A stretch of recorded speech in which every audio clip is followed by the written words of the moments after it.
Salut, c'est Yves de Tir Evolution pour cette première vidéo sur pourquoi je suis nul en tir, listée en 7 raisons. Voilà, donc déjà, quand je parle du tir, là je vais parler de l'arme de poing, même si c'est pas, je sais, la seule plateforme d'armes, il y a aussi les armes d'épaule. Maintenant, je sais que ça concerne les 3/4 des tireurs, donc là je vais parler de l'arme de poing aussi parce que c'est la plateforme la plus compliquée à maîtriser. Donc voilà, le premier point, je fais un parallèle sur l'airsoft et le tir réel. Donc ce qu'on peut remarquer quand on fait de l'airsoft, quand on a fait de l'airsoft, c'est qu'on n'avait aucun problème de précision, ni de coup de doigt ou d'anticipation avec son arme, avec sa réplique d'airsoft. Et du coup, on n'avait pas de problème au niveau de la cible. Maintenant, quand on passe au tir réel, on peut voir que c'est beaucoup plus compliqué.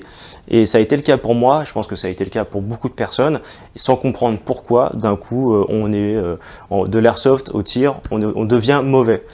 Ça peut être la même chose avec le plomb, on était peut-être très bon au plomb, et après, passer au tir à balles réelles, c'est plus la même chose. Pourquoi tant de différence avec l'airsoft?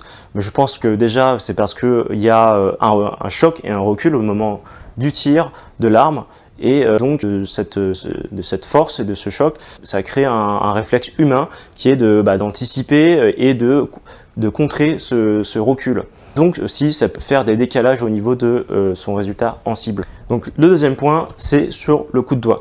Le coup de doigt, c'est quoi? C'est que quand je presse trop fort ou trop vite sur la détente, en tout cas c'est une pression inadaptée qui fait qu'on crée un décalage en cible, parce que ça fait un mouvement sur l'arme et ça fait dévier le canon vers le bas, généralement en bas à gauche quand on est droitier et le contraire quand on est gaucher. Donc le coup de doigt, pour l'éviter, ce qu'il va falloir faire, c'est imaginer en fait sa force comme sur une courbe qui monte et qui touche un certain point. Donc, parce que toutes les armes ont une détente et avec un départ donné à 1, 2, 3, 4, 5 kg. Et du coup, cette courbe de force, il faut l'imaginer mentalement pour pouvoir la doser. Et même s'il n'y a pas de mouvement sur la queue de détente, il va falloir l'imaginer pour adapter sa force. Et donc, ne pas aller trop vite, ne pas aller trop fort, et juste vraiment être conscient d'appliquer une force continue et ne pas faire n'importe quoi sur sa détente, mais avoir un contrôle et prendre conscience de la chose. Donc troisième point, c'est sur l'œil directeur. L'œil directeur, c'est quoi? C'est l'œil qui va me permettre de viser. Donc lequel de mes deux yeux est l'œil directeur? En fait, il va falloir faire un petit test pour le vérifier. Donc avec mes yeux ouverts, je vais viser un point et je vais voir que mon doigt est un petit peu flou et je le vois un peu en double, mais c'est normal.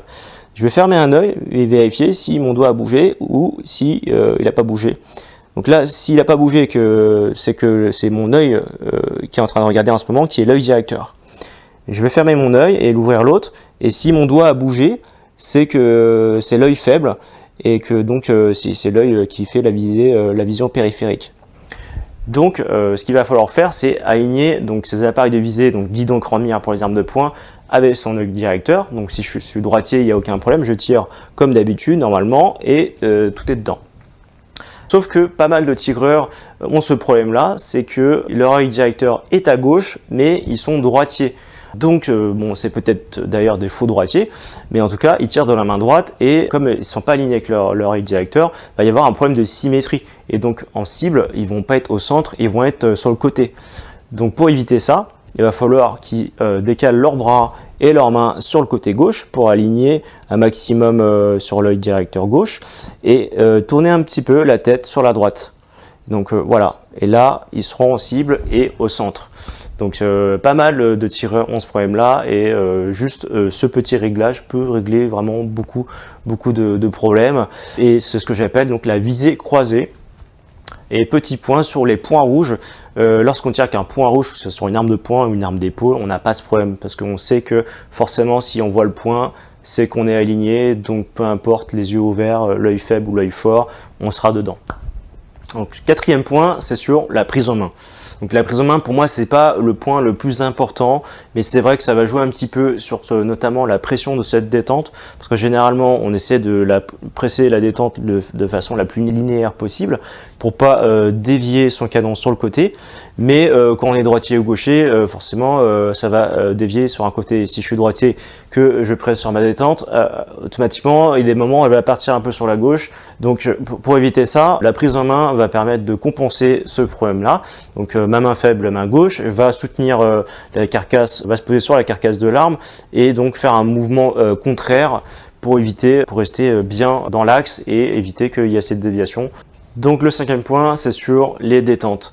Donc je vais lister 3 grandes familles de détentes. Donc il y a la première qui est la détente directe, c'est ce qu'ils appellent en anglais la One Stage Trigger, et la détente à bossette, c'est ce qu'ils appellent Two Stage Trigger.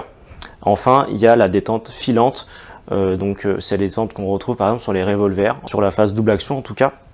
Donc c'est une partie un peu technique, mais c'est important de savoir ça. Pourquoi? Parce que ça va vous donner des repères.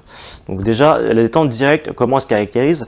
En fait, c'est une détente qui est dure. En fait, il n'y a pas de mouvement, on pose le doigt et on tombe directement sur le point dur, le wall en anglais. Et donc elle va partir le coup va partir au bout d'un certain montant de pression, 1, 2, 3, 4 kg. Mais il n'y a pas de mouvement, on n'a pas de repères visuels en tout cas, ou de sensations. Et donc ça va être une détente assez simple là-dessus. Maintenant, il y a la détente à bossette en français, donc c'est l'idée d'une bosse, l'idée qu'à un moment donné, il y a une bosse, il y a quelque chose qui est dur. Donc c'est une détente qui a 2 phases, two stage trigger en anglais. Donc il y a une pré-course, et suite à ça, il y a ensemble le point dur, et à partir de ce moment-là, il faut continuer à presser la détente pour que le coup parte. Mais on n'a pas de repère visuel ou de sensation parce que la détente s'arrête là jusqu'au départ. Ensuite, on a la détente filante. C'est donc la détente, par exemple, qu'on retrouve sur un revolver lorsqu'on tire en double action avec le mouvement du chien. Donc cette détente, elle est du début à la fin continue. Il n'y a pas de point dur, juste on presse et au bout d'un moment le coup part. Donc ça, généralement, c'est des détentes qui sont assez lourdes, hein, ils vont jusqu'à 5-6 kg. Selon l'arme, on va pas trop sentir le poids si la force demandée dès le début n'est pas trop grande. Voilà pour les 3 grandes familles de détente. Maintenant, il y a des petites variantes selon les armes, selon les fusils d'épaule également. Mais voilà, c'est des outils qui peuvent vous aider, vous donner des repères pendant que vous êtes au stand de tir et que vous êtes en train de tirer et que vous êtes un petit peu perdu. Donc le 6e point, c'est sur l'anticipation. L'anticipation, qu'est-ce que c'est? Donc au moment du tir, c'est le fait de baisser son poignet vers le bas quand on pense que le tir va arriver ou qui est sur le point d'arriver. Donc c'est un phénomène qui est humain et naturel parce que c'est tout à fait normal de vouloir contrer un phénomène qui est assez violent parce qu'il faut rappeler quand même que c'est une détonation qui se trouve entre nos mains et qui est assez violente. Le réflexe, ça va être de baisser son poignet vers le bas pour le contrer, pour pas avoir les bras qui se lèvent trop ou pour pas être trop surpris. Et donc ça va créer une anticipation et un décalage en cible. Donc généralement, on va être beaucoup trop bas au niveau des impacts, voire hors cible.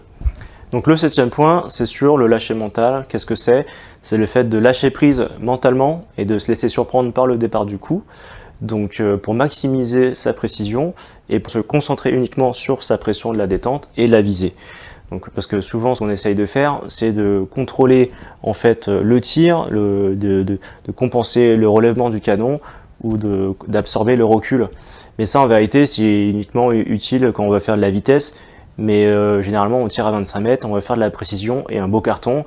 Donc ça, on va l'enlever et on va se laisser surprendre par le coup. Et quand ça arrive, nos bras ils lèvent assez haut, mais c'est pas grave parce que ça veut dire qu'on a réussi à se laisser surprendre par le départ du coup et c'est très bien. Voilà, donc de la précision, on part vers la vitesse et pas le contraire. Et voilà, donc pour finir, c'était en fait un résumé de ma formation en ligne que je propose, Tir Evolution. Vous pouvez voir plus d'informations dans la description de la vidéo. Voilà, c'est une formation qui est entièrement gratuite pour les forces de l'ordre. Donc si vous avez aimé cette vidéo, n'hésitez pas à mettre un pouce bleu et à la partager et à vous abonner pour de futures vidéos sur le tir. Salut, à la prochaine.